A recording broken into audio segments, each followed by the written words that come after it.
All right, hey, what's up, everybody? Just the end of the day, got through the estate sale. It was not even close to as busy as it was yesterday, but still had a good day. Got rid of some heavy stuff, and met a few interesting people. I had some interesting conversations with. So, uh, my finances aren't great.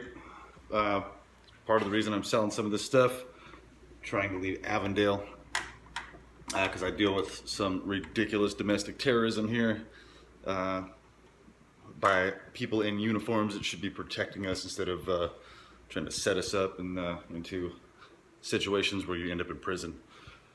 And I've been talking, I don't know if you guys have heard me talk about in some of my previous videos how, I did photo, video, and broadcast journalism for this base right here, the 144th Fighter Wing. And one of the things that I would repeatedly ask was, hey, I want to go do combat cam. I want to go into theater. That's what they call it when you go deploy to wartime. And I want to go document, what's going on. And, in that case, I would be right in the middle of everything with everybody. I'd carry a firearm with me, but I'd basically be shooting photos and video, not people, unless I needed to protect myself or one of my buddies.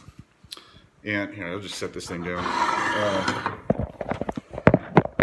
So now, one of the guys that came by here was he bought a few things from me. Bought these Army and Air Force motion picture cases that I've showed in the previous videos, and he's a former Army guy, Todd. Oh shit! Well, I'm going to say your name anyway. I won't say your last name. You didn't give it to me, but. I'm pretty skeptical about everything that's offered to me, especially something that I've always wanted, dangling the carrot in front of the horse. And Todd was a nice guy. Talked to him for a while. He was, it'd be tough to be around you for a while, man. If you're like that all the time, dude, talk about high energy, loud, our former Army infantry, lives here in Avondale. But we got to talking, and he basically did the same thing I did. Well, he was infantry, but then he's doing the same thing that I used to do, photo, video, and broadcast journalism, like over in Kuwait, and he named off a whole bunch of different countries. And that's one of the things I wanted to do. I wanted to go travel. I wanted to go experience some culture in some different countries and stuff like that. And he showed up and started telling me, yeah, I'm a photo, video, broadcast journalist, right? He didn't use those exact words. He said they document stuff, what's going on. There's no war going on over there in Iraq or in Kuwait anymore. There's not anybody mortaring anybody. But there is, the war was 20 years ago, and they're still rebuilding, infrastructure, bridges, roads, stuff like that, shopping centers, all that good stuff. And he said, I actually came by the first time, and he was telling me about all that stuff, and I was like, huh, yeah, that sounds fucking awesome. I'd go do that in a second. I would already know what I'm doing. I wouldn't have to have anybody. I'd have to have somebody get me acclimated to the area. But as far as the journalism, I'd be, give me my camera. I could do it with this phone, basically. But to do a professional job, I'd need some professional equipment, and they'd have all that stuff. I'd be going from place to place in a helicopter and meeting people that were kind of in charge of certain areas. I don't even know what to call them over there, so I wouldn't even start to get into that. And it was really enticing to me, they can't get me with the ladies anymore. Pretty savvy about that situation now. I say they can't, you never know. Might catch you on a bad day, but the guy came back to my house, and this wouldn't be anything classified or anything like that. So it's no big deal. But and if I'm wrong, man, prove me wrong. But I think I caught you in a couple maybe fibs, or maybe you just explain things to me right. saying, yeah, you work like 4 days a week and then you've got 3 days off and you go out and go drinking, which was perfect timing for me. I quit drinking. I'm not going to drink anymore. But I was saying, yeah, we get off duty and we go drink, go get hammered in this place and that place. And I was thinking, isn't the Middle East over there? It's Muslim. They're dry pretty much everywhere. When I was in the United Arab Emirates, on our base, they had to make like a deal with the local government just so we could have beer night once a month, I think it was. Actually, anyway, it was pretty seldom. And you got these 3 little tickets they give you, and you have to show your ticket to get a beer. You got your 3 beers, and that's it. They didn't want people drunk over there. Of course, people traded tickets and stuff like that. Hey, I'll give you my whatever for your tickets, and then somebody ended up with like 12 tickets. I'm like, is this your 3rd one? Yeah, no, I'm on 2. I'm number 10. But he's telling me, yeah, there's some contract positions that wouldn't be in the military, but contracted for the military. And I'd be going around doing my old job in Kuwait, but interviewing different people, doing stories on, farmers building new farms, growing crops. There's a lot of oil over there. I found out their dollar is worth more, or their dinar, I believe they use dinar. It's got the highest value of any currency in the world.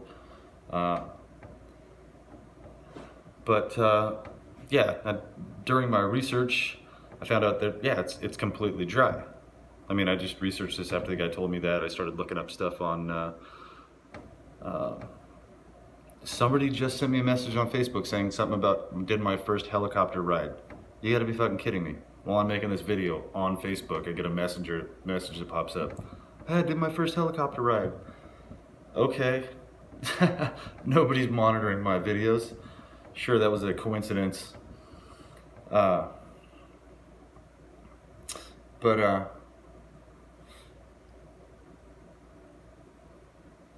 Yeah, when they say it's too good to be true, it probably is.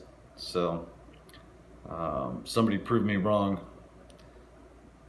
But I don't think I'd be going. Anyway, he said I'd be contracted to go over for like 4 months at a time and then come back and then go back over for a little while. But, I'm a single dad.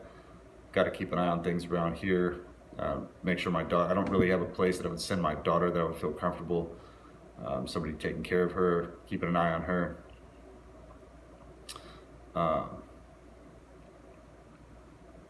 So anyway, yeah, I think I got the carrot dangled in front of me, and I wouldn't be able to go for that long anyway. I don't know. I don't know if somebody came to me and gave me some more information about the whole situation, I would probably think about it, because that's been one of my passions for a long time, is go travel and do photo, video, and broadcast journalism.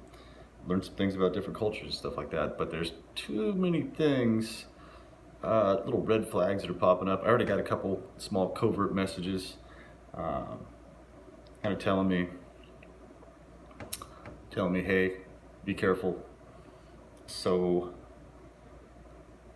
anyway, so NSA or whoever monitors all my stuff, you're wondering why I just looked up Kuwait city, infrastructure and culture, different things like that. I am not planning on, see, I'm doing this estate sale, right? So I'm gonna have some cash, and me doing an estate sale, selling all my stuff, and then looking up information on Kuwait would make somebody think I'm selling all my shit to ditch town, get on a plane and go to Kuwait, and I'm not at all.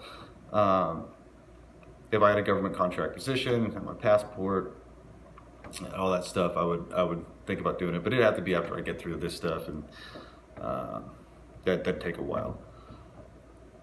So I just wanted to put this out there to kind of clarify things with whoever's monitoring me and tracking me and stuff like that.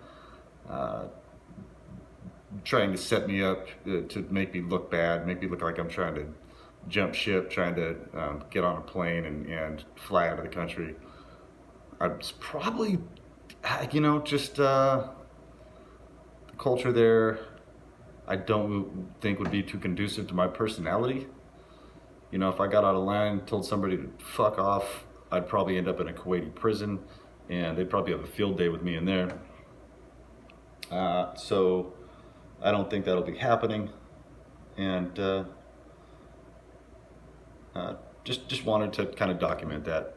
You know, guy made it sound pretty awesome, and he bought some stuff from me, and thanks, man, I appreciate that. But you know, in my situation, the ridiculous attention to detail in some of these setups that that I get put through, you know, it's not too far-fetched for me to think, oh yeah, they're trying to send me over to Kuwait so I can get Pat Tillman. So if you guys don't know who Pat Tillman is, he was a football player.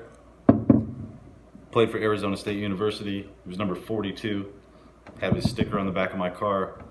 Well, I just kept the number 42 on there because that's a number we've got in common. And some other people that have been in my situation, that number comes up a lot, and I'm playing 42. Anyway, Pat Tillman gave up his contract. I don't know how many millions of dollars he gave up, became an Army Ranger, went over to Afghanistan. I believe he was in Afghanistan, and he was shot by friendly fire. Basically shot by our guys.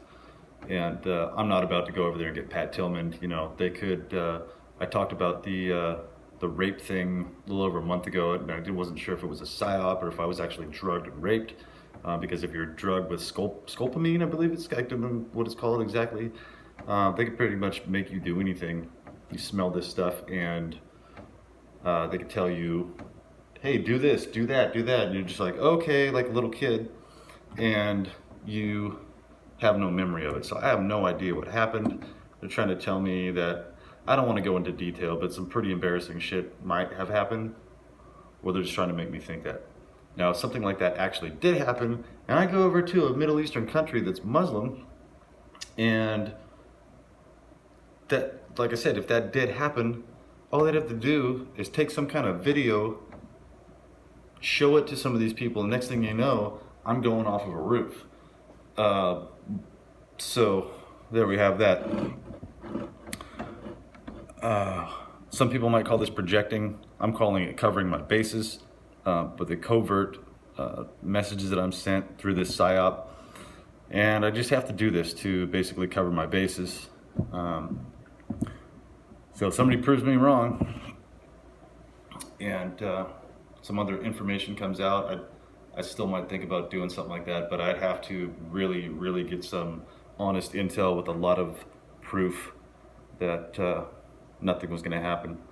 So it almost got me for a minute. That carrot was looking pretty good, dangling the carrot in front of me and telling me, hey, you know, you have an opportunity to go do something you've always wanted to do. So good job on that. Had me for a second until I did a little bit of research.